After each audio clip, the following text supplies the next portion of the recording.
Now, President Trump is threatening to punish Spain unless it increases its defence budget. NATO members pledged at this year's summit to spend 5% of GDP. Spain's Prime Minister says 2% is enough for his country to meet its obligations. Well, that didn't go down well. Mr. Trump was asked what he thought about Madrid's response. Oh, I think Spain's terrible what they've done. No, I do. They're the only country that won't pay the full up. They want to stay at 2%. I think it's terrible. And, you know, they're doing very well. The economy is very well. And that economy could be blown right out of the water with something bad happening. You know, Spain is the only country that... Are you from Spain? Yeah. Good, congratulations.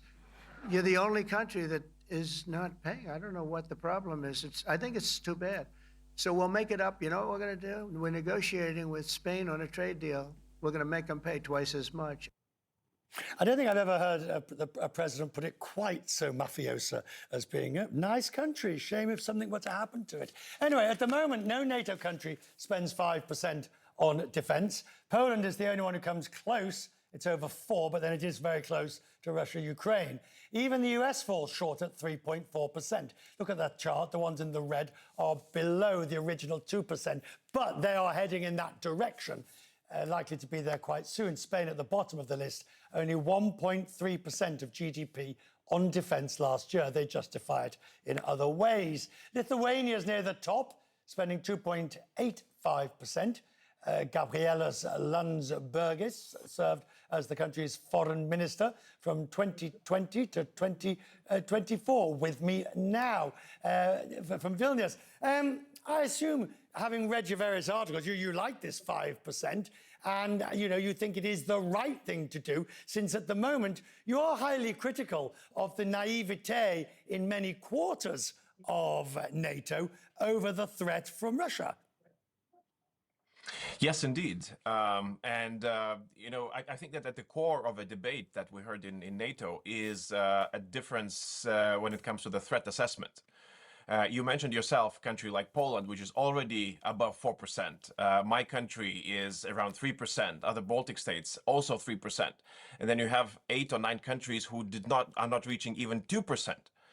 So, it's not just about the money. It's not about the public debate. It's about the understanding whether Russia is a real threat and what would happen if Russia would attack. Can I just ask you, Gabrielius, I've read your articles and I've on all of this, and I remember, I've heard what the defense minister of Germany and what Friedrich Merz has said. Do you really believe there is a realistic chance in the next 5 years of Russia launching an attack on a Baltic country or a NATO country?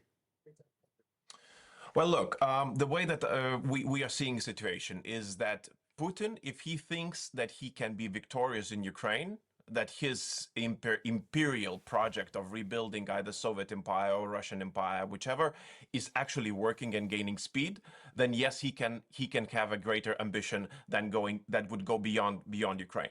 The second thing here is that he is ready.